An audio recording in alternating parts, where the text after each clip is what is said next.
Vous faites bien de nous suivre sur la télévision en Nostre 24. Bienvenue au compte de ces journaux. Le ministre d'État, secrétaire général de la présidence de la République, Dr Galingote Gata, représentant le chef de l'État, a installé ce 20 octobre 2023 le membre du comité de pilotage et du comité exécutif de l'initiative présidentielle pour l'éradication de la mendicité infantile au Tchad. Faisons le point avec nos confrères de la présidence de la République. Ils sont des ministres, représentants des congrégations religieuses et des associations ou encore directeurs techniques des ministères et institutions sous tutelle auxquels s'ajoutent des personnes ressources et ils ont tous pour charge de faire réussir l'initiative présidentielle pour l'éradication de la mendicité infantile au Tchad. La prééminence de la question et l'enjeu sont rappelés par le ministre d'État, secrétaire général de la présidence de la République, Dr Galingote Gata, qui voit en ce phénomène un des problèmes les plus sérieux et les plus difficiles de la société tchadienne. C'est une question humainement inacceptable. Ça frotte la dignité humaine, ça frôle tout ce que nous avons comme valeur de solidarité, comme culture. Cela prendra certes du temps, mais il faut commencer tout de suite, énonce le ministre d'État. Le maître mot de la rencontre est la réglementation des écoles coraniques. Cela nécessite une offre éducative adaptée. Pour le ministre de l'Éducation nationale et de la promotion civique, Moussa Kaddam, par ailleurs membre du comité de pilotage, il faut cette fois-ci s'attaquer aux racines. Cette fois, et au niveau du sommet de l'État, il y a cette préoccupation. J'espère que le comité pourra vraiment s'attaquer à cette question. Vous savez, pour l'éducation nationale, un enfant, il est une préoccupation pour le système éducatif de 3 ans à 5 ans pour la petite enfance et pour la maternelle, et de 6 ans, voire jusqu'à 16 ans, puisque l'éducation est obligatoire jusqu'à 16 ans. Quand à 16 ans, 17 ans, 20 ans, 25 ans, l'enfant aura compris qu'il n'a rien appris dans le monde, un métier quelconque. C'est une bombe à retardement. Et il va falloir s'y mettre pour attaquer ce mal-là à la racine. Dans la vérité, ce n'est pas avec des faux fuyants.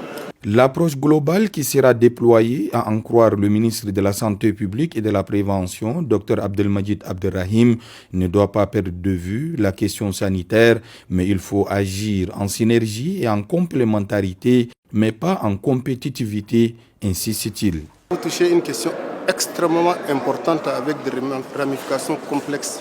Et ces enfants doivent être intégrés dans ce qu'on appelle la protection sociale en santé, c'est-à-dire la couverture santé universelle. Et pour aborder cette question, il faudrait qu'on réfléchisse dans une vision stratégique à long terme, à court, à moyen et à long terme. Mais parallèlement à ça, il faut créer un mécanisme, un dispositif efficace de suivi de la mise en œuvre des interventions. Les deux comités sont opérationnels à partir de ce jour. Doit-on assister dans le prochain jour à une chasse des enfants mendiants qui écument les grandes artères? Non, répond Brahim Murtala, rapporteur adjoint du comité exécutif, qui évoque une approche tout à fait nouvelle et holistique, démarche à laquelle adhère également le Conseil supérieur des affaires islamiques du Tchad, à en croire son premier vice-président et secrétaire général, Cheikh Abdeldaim Abdallah Ousmane. Il ne s'agit pas de faire la chasse aux mendiants. Surtout pas ça, ce sera une approche absolument nouvelle qui va dans la profondeur des choses, et c'est pourquoi dans l'IPMI, il y a une cellule recherche-action qui doit essayer de trouver tous les voies et moyens, mais les plus innovants et les plus intelligents si vous voulez, pour à travers la sensibilisation, à travers aussi des actions concrètes et à travers l'appui réel de l'État pour réglementer le secteur de l'enseignement non formel, dont les écoles coraniques. L'honneur de notre pays et l'honneur de nos enfants, et qu'on ne va pas encore voir de petits-enfants dans la rue ou dans les axes ou dans le marché pour quémander. Il faut vraiment rassembler ces enfants-là pour leur donner des éducations et des orientations et les soutenir comme les autres enfants qui font des écoles. Qu'ils soient du comité de pilotage ou du comité exécutif, les membres sont appelés à rendre opérationnel l'IPMI. La responsabilité individuelle et collective est engagée par le ministre d'État qui invite tous les acteurs concernés à apporter tout leur savoir-faire et leur dynamisme. Cette structure ne doit pas être une structure de plus, inutile et mornée, met-il en garde, rappelant l'ultime objectif qui est celui d'éradiquer le phénomène de la mendicité des enfants au Tchad. D'une activité à une autre, le ministre d'État, secrétaire général de la présidence de la République, Dr Galingo Tegata, a présidé ce 19 octobre 2023 une séance de travail avec les responsables de la Société nationale de l'électricité SNE et ceux de l'entreprise Warsila Emergency Business. Suivez le reportage de nos confrères de la présidence de la République. L'électricité est un élément essentiel dans toute infrastructure moderne et son accès est crucial pour le développement d'un pays.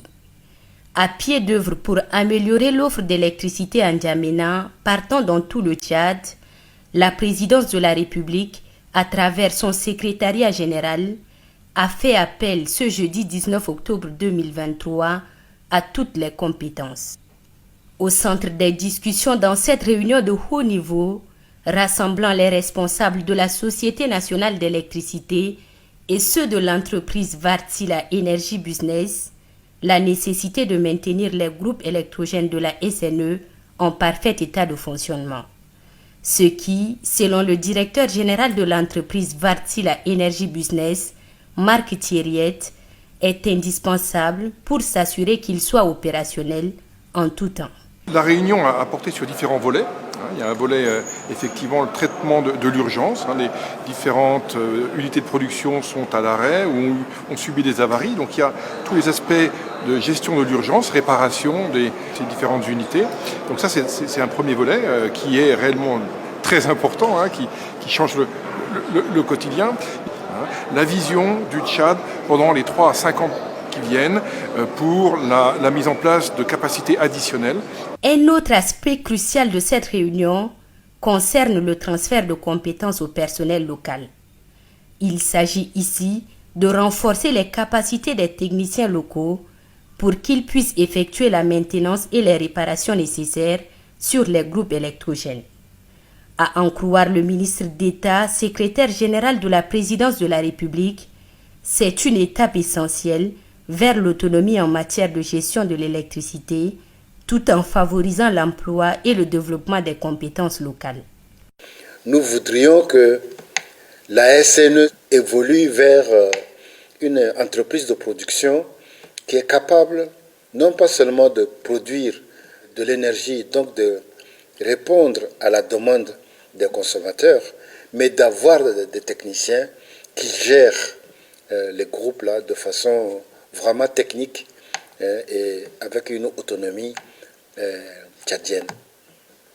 Nous avons donc invité Wärtsilä à donc venir nous faire l'état des lieux des groupes qui sont en panne, des groupes qui sont dans un état de marche pas correct, des groupes qui marchent et qui demandent très peu de réparation. Au vu de tout ça, on va signer un contrat nous permettant donc de réparer ces groupes, de faire une bonne maintenance de ce groupe, incluant donc un personnel tchadien plus qualifié. Ces groupes seront réparés avant la prochaine saison chaude pour pouvoir contenir au moins la demande en hausse de l'électricité au Tchad. Cette réunion a jeté les bases d'une future collaboration entre la SNE et Wärtsilä Energy Business à travers la signature d'une convention dans les prochains jours, ce qui marquera un engagement à travailler ensemble pour garantir un accès fiable et permanent à l'électricité au Tchad. Et puis, le Premier ministre de Transition, chef du gouvernement d'Union nationale Saleh Kebzabo, a rencontré ce 19 octobre 2023 les membres du Haut Conseil d'orientation stratégique tripartite en présence de quelques membres du gouvernement. Au menu des échanges, la question des revendications dans les pactes sociaux triennal. Le point avec nos confrères de la télévision nationale. Dans la salle de réunion de la primature ce 19 octobre, les responsables syndicaux et les membres du comité tripartite des 5 centrales syndicales Objectif, prendre langue avec le chef du gouvernement Saleh Kebzabo pour discuter des points de revendication contenus dans le pacte social triennal signé le 4 octobre 2021.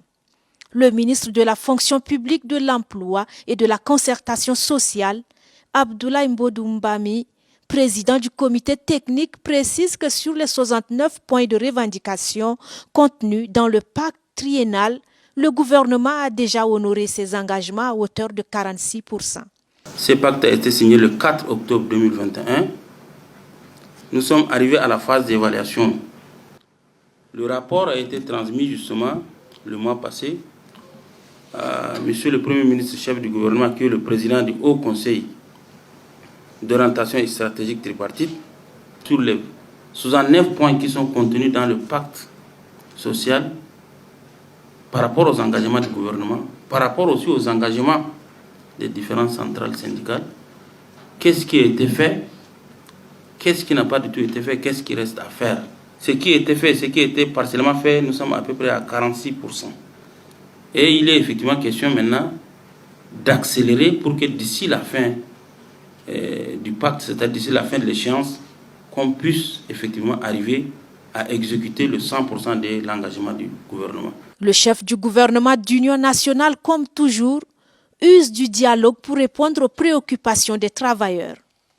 Conscient que le dialogue est l'unique moyen pour résoudre les différends, quelle que soit leur nature, le Premier ministre ne manque aucune occasion pour instaurer un climat de confiance avec les partenaires sociaux. Car rien ne peut se faire sans dialogue.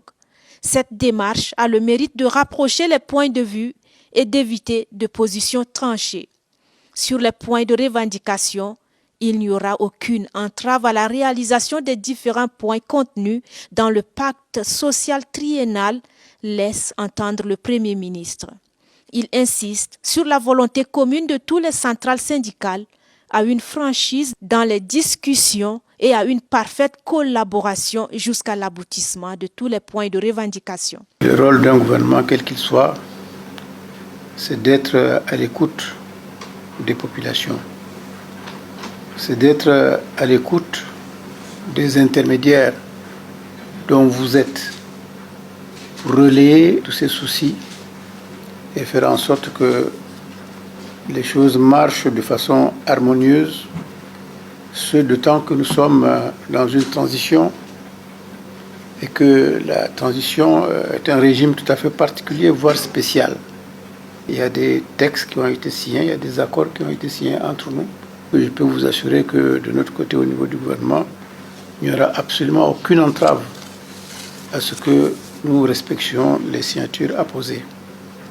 Après avoir écouté les uns et les autres sur le sujet, le Premier ministre Saleh Kebzabo, en sa qualité de président du Haut Conseil d'orientation stratégique tripartite, convie les différentes parties à s'approprier le contenu du rapport relatif aux points de revendication en vue de définir ensemble de nouvelles démarches qui conviendraient à tous et qui feront l'objet de la prochaine rencontre.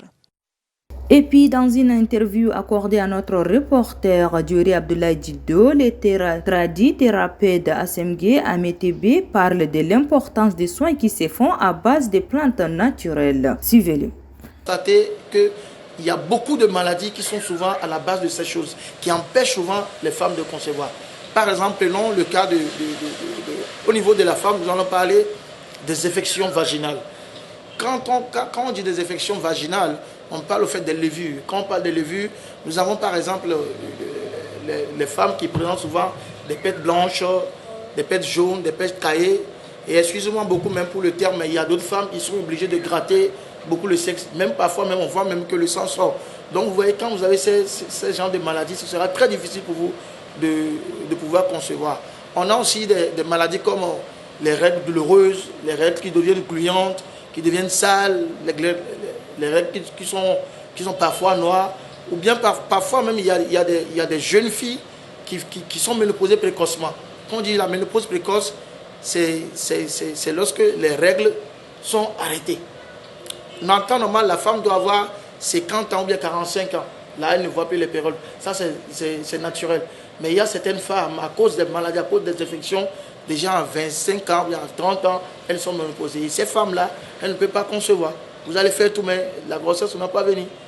Par exemple, aussi, prenons le cas par exemple, la frigidité. Quand on dit la frigidité, c'est une femme qui ne fait pas d'éclair. En termes simples, c'est une femme qui ne sent pas, excusez-moi, mais elle ne sent pas l'envie en quelque sorte. Genre, elle ne fait pas les glaises cervicales. Et quand c'est comme ça, ce sera aussi difficile pour cette femme de concevoir. Nous avons aussi, par exemple, les maladies comme les tumeurs. Quand on parle de tumeurs, on parle de kyste, on parle de myome, on parle de fibrome. Ces choses-là, vraiment, ça empêche beaucoup aussi la femme de concevoir. Nous avons aussi les cas comme les trompes bouchées. Les trompes bouchées qui sont souvent causées par les infections. Donc, si vous avez ces problèmes-là, madame, si vous avez ces problèmes-là, vraiment, veuillez vous approcher de nous. Nous sommes en face de Sotel Tchad et nos numéros de téléphone. Et en précisant, nous sommes en face du Sotel Tchad de Paris. Sur ce, se referme cette édition. Merci de l'avoir suivi. Au revoir. À demain. Bon suite de programme sur la télévision en Nostre 24.